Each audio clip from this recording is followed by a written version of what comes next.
Great. Good morning and welcome to the Toronto Region Board of Trade's event with the Honourable Jeff Yurek, Ontario's Minister of Transportation. I'm Jan De Silva, the Board's President and CEO.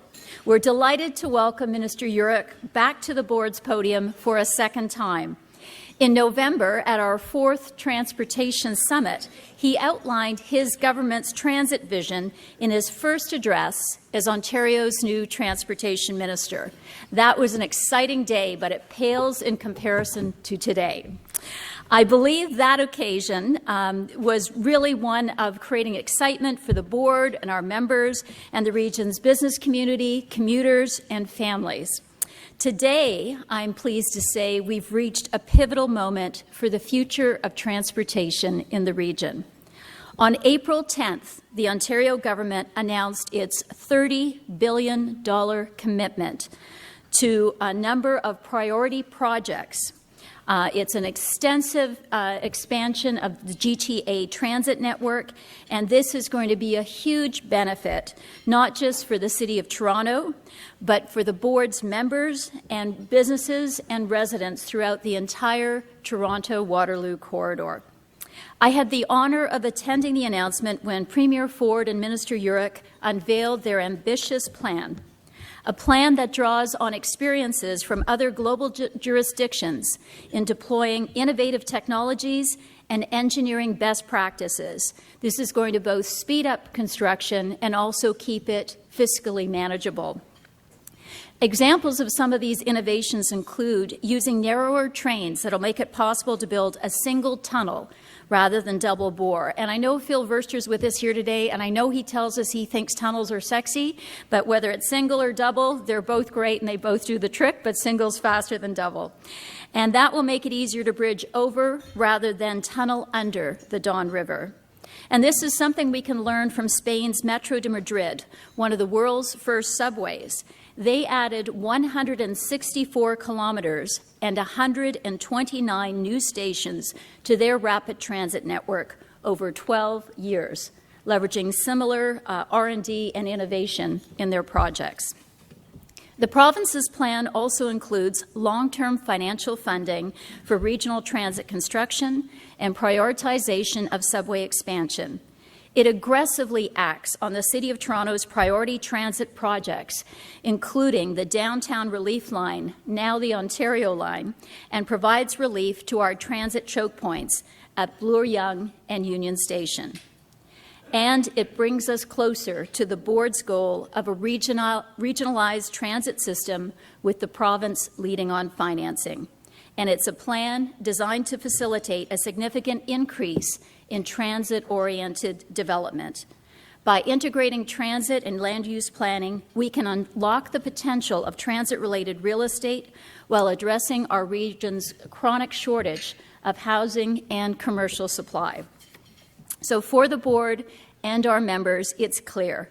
This transit plan is a win for the Toronto region, but by no means are we out of the weeds yet. There's still a number of hurdles we'll need to overcome, including fixing our existing subways and adding surface transit service, as well as integrating the system to work much more smoothly for commuters throughout the entire region. But the best launch point to address these challenges is by recognizing that we now have a plan, we now have funding commitment from the province, and above all, we are now making progress. That's worthy of a big round of applause.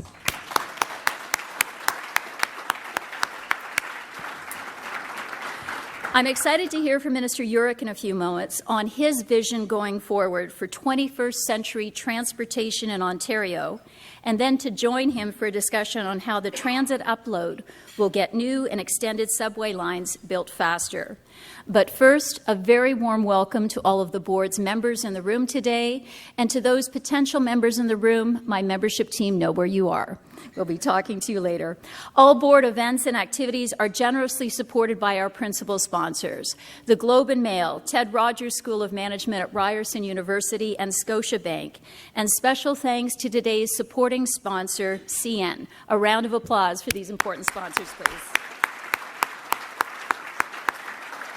Okay.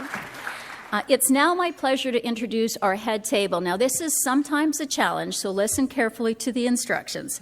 Please hold your applause until the entire table has been introduced, and each guest, could you please stand as I call your name? Darren Reynolds, Director, Business Development, CN Rail. Darren Nippard, Partner Technology Consulting in Canada, Deloitte LLP, and the board's co-vice chair. Phil Verster, President and CEO, Metrolinx. Michael Lindsay, Office of the Premier. Faisal Kazi, President and CEO, Siemens Canada, and our keynote speaker, the Honourable Jeff Yurek, Ontario's Minister of Transportation.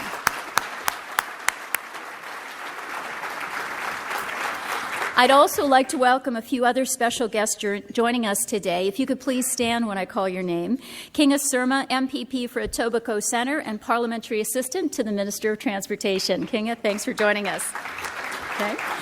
Councillor Godwin Chan from the City of Richmond Hill. Godine Sabay, Managing Partner, Ontario Region, McCarthy Tetro LLP, and a member of our Board of Directors at the Toronto Region Board of Trade. David McFadden, former chair of Toronto Region Board of Trade and current chair of Toronto Hydro. David, thanks for joining us today. And my colleague from Brampton, Todd Letts, President and CEO of Brampton Board of Trade. Todd, great to have you in the room with us today. It's now my pleasure to introduce Ontario's Minister of Transportation, Jeff Yurek. Jeff grew up with a family business, Yurek Pharmacy Limited, started by his father Ed in 1963.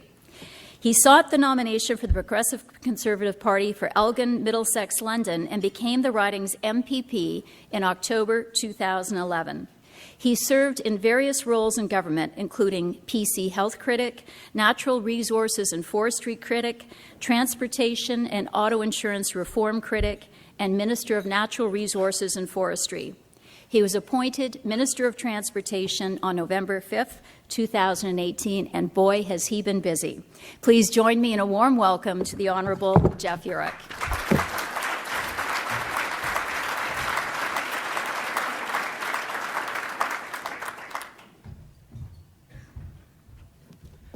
Good morning, everyone.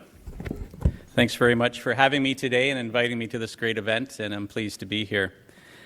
I'd like just to point out, I always point out Kinga Surma, my parliamentary assistant from Etobicoke Centre. She is part of our team, and that's what I like to emphasize in the Ministry of Transportation is we have a strong team looking forward to investing in Ontario and building infrastructure and transit opportunities throughout the entire province. So I just give a shout out to Kinga and part of our strong team that's here today. Also, special mention to Phil Verster from Metrolinx. Without Phil guiding the leadership at Metrolinx, much of our GO expansion would be halted. We look forward to working with Phil as we continue our journey with our ongoing development and expansion of GO Transit, and of course as we move forward with the upload of the TTC. And then also Michael Lindsay, our special advisor from the Premier's office, who is leading our team with regards to the terms of reference discussions with the City of Toronto. So I just wanted to point out them and the rest of my staff that are here today, but those three people are strong team members of Premier Forbes' transportation team. So thanks again for being here. Well, it's an exciting time in Ontario. Our government for the people was just elected last June with a mandate to grow our economy and make life easier and more affordable for all of Ontarians. Our whole team, our cabinet, our caucus, our staff, have been working since day one at Queen's Park to attract new business, new investment, bring it to our province, reduce regulation, cut red tape, so that you, many that are here too, the private business owners, can create jobs. Because when businesses do well, we all do well. Families have more money to spend, not only on the essentials like home heating, gas, and groceries, but ideally they have extra money left over for hockey lessons, a dinner out every now and then, or taking the family out to the theater. Everyone in this room knows that you can't run a successful business when you're burdened with tax or debt, tax, and red tape. After 15 years of the previous government's mismanagement, the provincial government deficit grew to $15 billion. And when a deficit gets out of control, it risks the services that we all hold dear, like hospitals, schools, transportation infrastructure. I enjoy speaking to groups like the Board of Trades because I don't have to tell you that money grows on trees. Taxpayers work hard for every single dollar the government spends, and we have to spend them wisely. And that's what matters the most. Since the election, we have taken action to get Ontario's finances in order. Last month, Finance Minister Vic Fedeli unveiled our government's first budget. And fittingly, it's called Protecting What Matters Most. It's a plan that does what the title implies. It protects what matters most: our world-class public health system and our education system. It is also a plan that puts Ontario back on the path to balance in a reasonable and responsible manner. Because if we don't, if we keep spending like the previous government did for the last 15 years, the cupboards eventually become bare. There'll be nothing left to pay for our hospitals, to pay for our schools, take care of our environment, look after our elderly, or build the transportation infrastructure that's needed.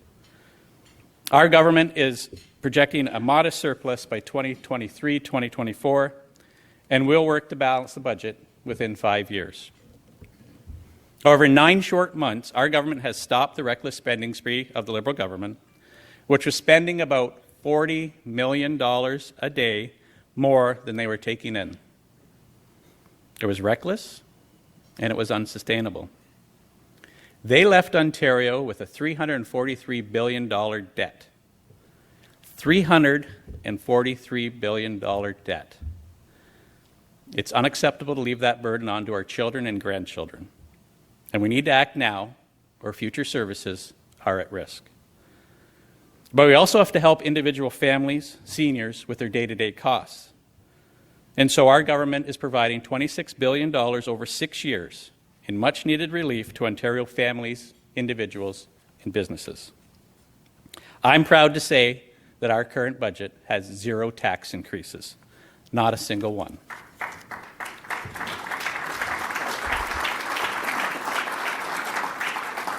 At the same time, we're working to ensure value for taxpayer money, drive efficiencies, and make every tax dollar go further. Since we formed government, we've been looking for better ways to deliver services.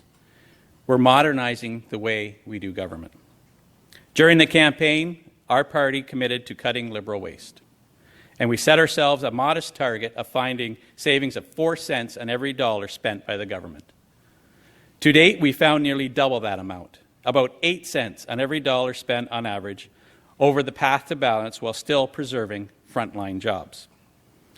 Balancing the budget is not driven by ideology. It is a crucial first step to make sure that our critical public services, hospitals, schools, highways, transit projects, have the necessary funding for generations to come. Nowhere is that more evident than our big plans to improve, expand, and build new public transit and invest in our roads and highways. Each and every person in this room knows that when we get communities moving, people will have opportunities for new jobs and access to many new opportunities forward. That is why just in 9 months, we have moved fast and on track to introduce the largest GO train service increase in 5 years. Enhance GO train service to Niagara Falls in the Kitchener-Waterloo region. New transit projects in Ottawa and Hamilton. $1.3 billion to repair and rebuild highways across the province. And billions in new infrastructure funding to rural communities. And just last month, as mentioned earlier, we unveiled our bold vision of transit, a plan for the 21st century. It's a historic $28.5 billion transit vision to expand the province's subway network by 50%. That is the most money ever invested to get shovels in the ground and to get new subways built. The people of the GTHA have waited long enough for an integrated regional transit system that extends outside of Toronto city limits to the growing communities across the region and to new employment centres. The new Ontario line will provide real relief from congestion on Line 1 It'll be twice as long, move twice as many people as the original Relief Line project, and we'll get it done at the same cost. We know we can get this built well before the 2029 target set by the city. We are going to deliver the Ontario line by 2027. The Yonge North subway extension will connect subway to one of the region's largest employment centres. It should be open soon after the Ontario line. We will build the long-awaited three-stop Scarborough subway extension to better serve communities in the east end of the city, and we will deliver before 2030. This turns a one-stop subway proposal into a three-stop subway solution for the people of Scarborough and connecting a community that has waited for 30 years. And we'll add the Eglinton Crosstown West extension through Etobicoke. A large portion is to be built underground to keep people and goods moving on our roadways. We also plan for it to connect to Pearson Airport, further linking Ontarians to the world. This will be delivered before 2031. And that's not all. I do have some exciting news to share with you today. Tomorrow in the legislature, I will introduce the Getting Ontario Moving Act. If passed, it would give us the legislative tools to upload ownership of future subway expansion projects to the province so that we could get them built quicker. This is our government's plan to get people moving, to get the economy going. In the past, other governments have made promises to expand transit in the GTHA, but red tape and politics always stop them from delivering. Time and time again, people have been disappointed because nothing is getting built. During the campaign, we promised to upload responsibility for subway infrastructure, to build subways faster, to get Ontarians moving, because the province is in the best position to build transit. If the legislation passes, the province will have greater control of regional transit objectives. That means fair integration and improved connectivity between transit systems. We would be able to prioritize transportation projects and make decisions based on what is best for people of Ontario, not just Toronto. We have a greater capacity to finance projects and move them along more quickly. And the resources and the decision-making abilities. We can issue zoning orders. We can compel utilities to prioritize relocation work. The fact at the end of the day is we can get the job done. When we build and invest in transportation, we do more to get you from point A to point B. We're getting you home from work, getting you home to friends, getting you home to family faster. We're making life easier and making Ontario more productive. This is all part of a province-wide transit priority. I want to make note of something I've seen misreported in the media. Every bit of the city's previous planning on transit is being used, and we're going to be working with the city, federal government, and the cities in the region to build a truly regional transit system that connects new neighborhoods and gives more people more transit options. Together, we are delivering more transit for this region. We're building stronger connections, and we're building stronger communities across Ontario. We're also open to new ideas and technologies that will help us deliver subway lines better, faster, and smarter, which has never been done in the past. Different technologies like lighter trains will allow us to utilize more trains that go faster and help decrease cost. We're working with the private sector to help secure the funding. And we're working with my colleague, Minister Monty McNaughton, and the folks at Infrastructure Ontario for new, innovative ways to get transit built faster at a less cost. For example, selling air rights above subway station means private sector builders can decrease the cost to taxpayers. Jurisdictions like London and New York have created tremendous value when this, and there's no other reason why Toronto cannot be part of it. This way, we'll see more housing built close to transit, which is exactly what people want. Our government will deliver the transit relief people are waiting for. We're confident we will meet our timelines for the 4 subway projects because Metrolinx and Infrastructure Ontario have a great track record of getting projects done on time and on budget. The Getting Ontario Moving Act includes much more than just subways. Our comprehensive piece of legislation, if passed, would cut red tape, save businesses and taxpayers time and money, and help keep Ontario's roads amongst the safest in North America. In addition to the legislation, we'll also be changing regulations to meet those goals. The people of Ontario expect us to make roads safer for them. With the changes to our regulations, we're going to increase fines for slow-moving drivers that travel on the left-hand lane, because when people drive dangerously slow, the safety of others is put at risk. That's always a favorite. We'll make learning to drive safer by introducing a new offense for any driving instructor that violates a zero blood alcohol or drug presence requirement. We will also introduce stronger fines for driving carelessly around maintenance and construction workers, tow truck operators, and recovery workers. We will allow motorcycles to use the HOV lanes, a much safer part of the road for them. You expect government to enact laws and regulations that keep you safe and secure, especially on our highways. And at the same time, you don't want government to waste your time with unnecessary lineups, expenses, and red tape. Here's one example of how we're cutting red tape in the Getting Ontario Moving Act. Current legislation prohibits the use of off-road vehicles on municipal roads unless a municipality passes a bylaw to allow their use. This is a real inconvenience for people, and it's a nuisance for tourism operators that offer excursions. So under the new bill, we're going to allow these vehicles to operate on municipal roads unless specifically prohibited by the municipality. Moving forward, we plan to change regulations in a way that makes life easier for people for pickup trucks and trailers for personal use. Currently, they have to go through the time and expense of getting them inspected as if their vehicles were commercial vehicles. We plan to change that and give people exemptions for personal use vehicles. As well, we're cutting through burdensome regulations and red tape to enable the digital delivery of some of our programs so that people can get what they need without standing in line. An example of this, we're taking action to address the issue that has been raised by Kitchener-Conestoga MPP Mike Harris. Currently, vehicle dealers across the province must take unnecessary time out of their days to visit a Service Ontario centre on behalf of the customers to register and license newly purchased vehicles.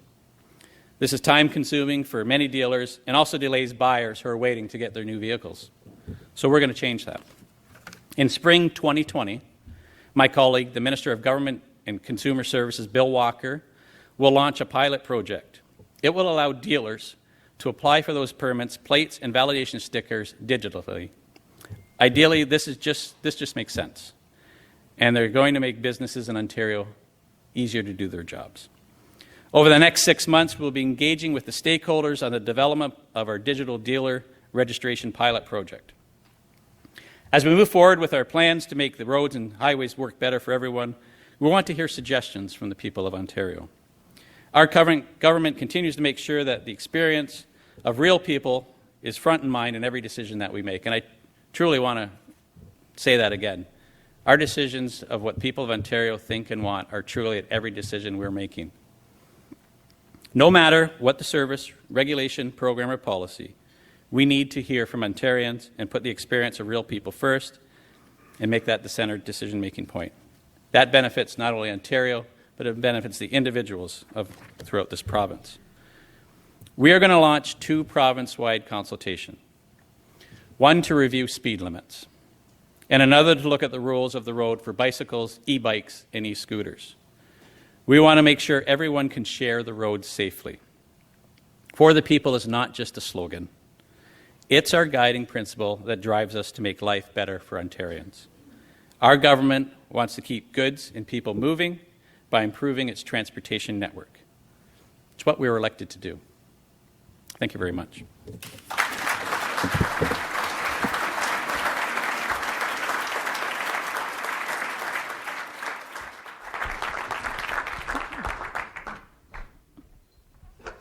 Get Ontario moving. That's exciting news with the legislation. Yeah. Now, what I thought we could do, Minister, is just you covered a lot of territory in your remarks, and I thought we could double-click just to get a little bit more insight in terms of some of the key topics that you covered in your remarks. You mentioned many items that are going to be in tomorrow's legislation. Could you speak more about the regulations that will help reduce red tape and burden on industry? Well, certainly. We're trying to create a system in the Ministry of Transportation that it's not so onerous to actually deal with the Ministry of Transportation. So what I talked about with Mike Harris's bill that Bill Walker is going to introduce with this pilot is truly a key point where we're going to reduce a lot of the burden of the dealer actually having to have one of his employees drive to Service Ontario, wait in line, get the vehicle plates and the validation tags together, bring it back and put that together for the purchaser of the vehicle. I think it's outdated. We're moving to a digital government over time, and that's why we want to pilot to make sure we get it right. But it's one of the aspects we're moving forward as we try to transform government for the people into more of a digital focused with less burdensome rules and regulations that businesses have to follow that have nothing to do with safety at all. Mm-hmm. That's great. Now, the board has been a supporter of uploading transit in the Toronto region since we first released our Superlinks report in 2017. And Superlinks was about not just the City of Toronto, but looking at connecting our municipal transit systems throughout the Toronto-Waterloo corridor. The PCs ran on a platform with a pledge to upload the TTC subways, and this we view as a very important starting point. Yet, when we see stories in the media, there seems to be some confusion about what your government means by uploading. So can you explain what uploading means to you and the government?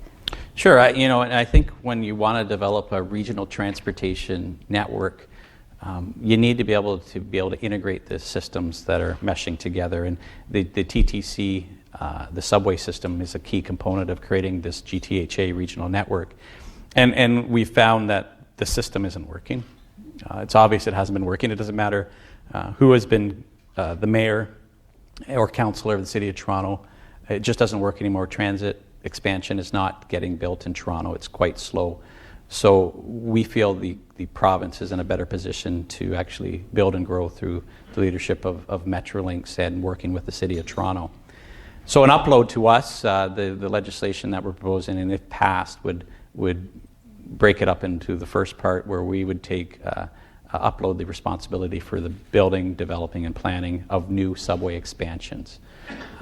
Our current goal with subway upload as a whole is the province will own the network, will own the rails, own the stations, plan and develop and grow the system, also maintain the maintenance of the system, which is severely behind schedule for the people that are utilizing the TCC today.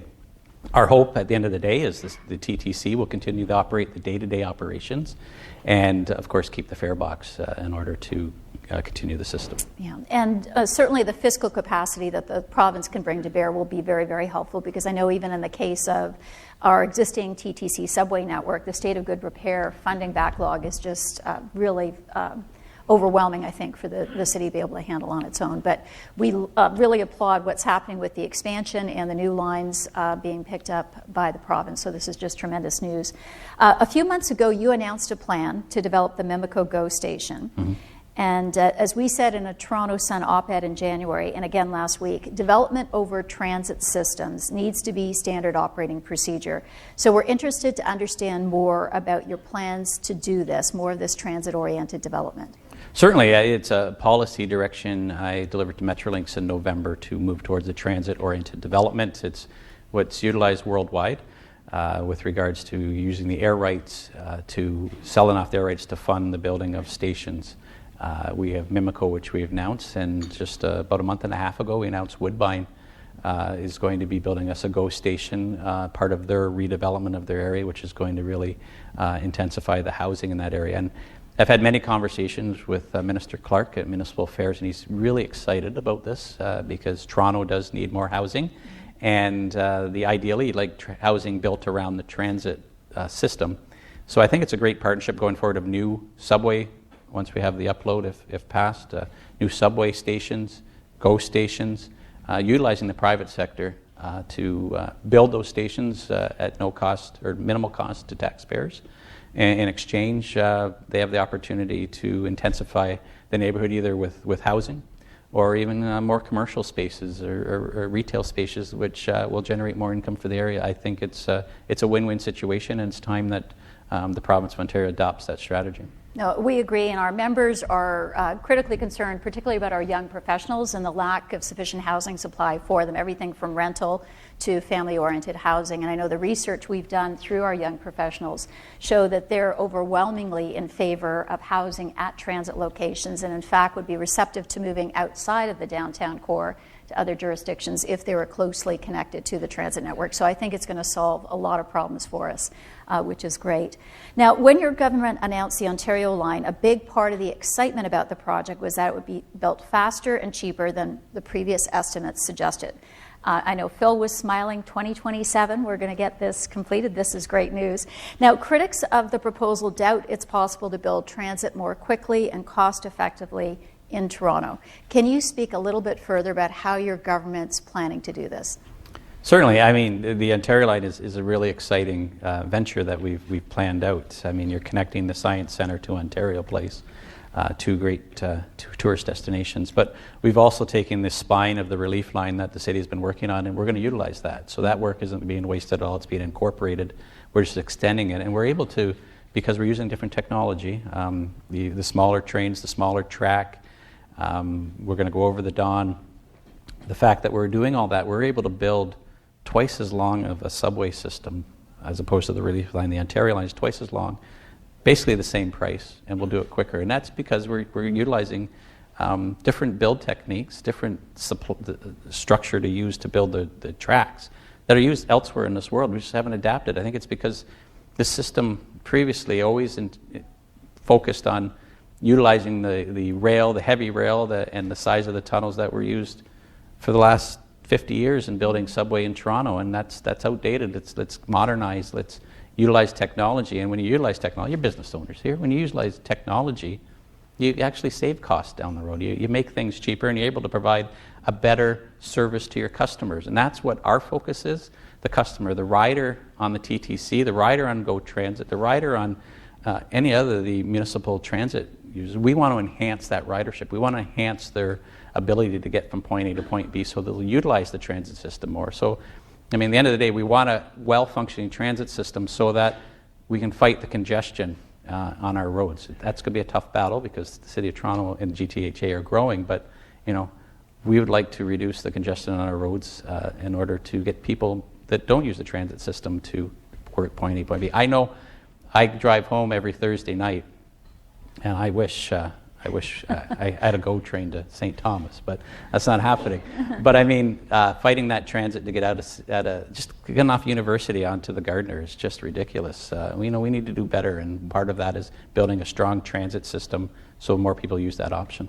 I remember when you were at our Transportation Summit in November, we were doing introductions, bemoaning how long it takes us to get back to our hometowns. And I'm from Kitchener-Waterloo, so sometimes on a Sunday it's a 5-hour return trip to go visit my parents. And I think you were saying yours is about 10, isn't it, return sometimes? If it's winter? Yeah, definitely. I mean, if you think about it, when I first was elected in 2011, driving into Toronto, I didn't really hit traffic until just past Milton, maybe. Yeah. Or if I took the 403 in QEW, maybe past Bronte Road. Nowadays, I mean, I'm hitting traffic in Kitchener. Like, it's just ever growing and expanding. So we need to do better.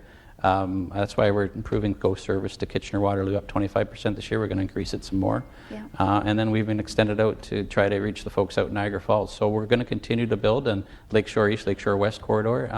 It's a well-rounded plan that isn't focused on one specific transit item. It's a big bundle that we're putting together. Yeah, and you touched on it in your remarks as well, because we've got employment zones that are not just in the downtown, and that's part of the congestion problem as well, because we haven't had effective transit networks.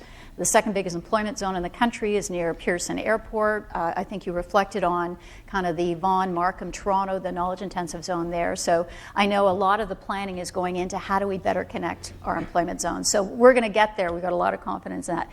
Thank you, Minister Yurek, for sharing all of these announcements today and the details of the transit vision. We wish you lots of luck. Thank you. Passing legislation tomorrow. I recently put in a Toronto Star op-ed that we can either choose to reject this opportunity and waste more time finger-pointing about who's to blame for a quarter century of missed transit opportunities, or we can choose to support the province in its willingness to invest in expansion and support the mayor in his efforts to secure more support for the TTC system as a whole.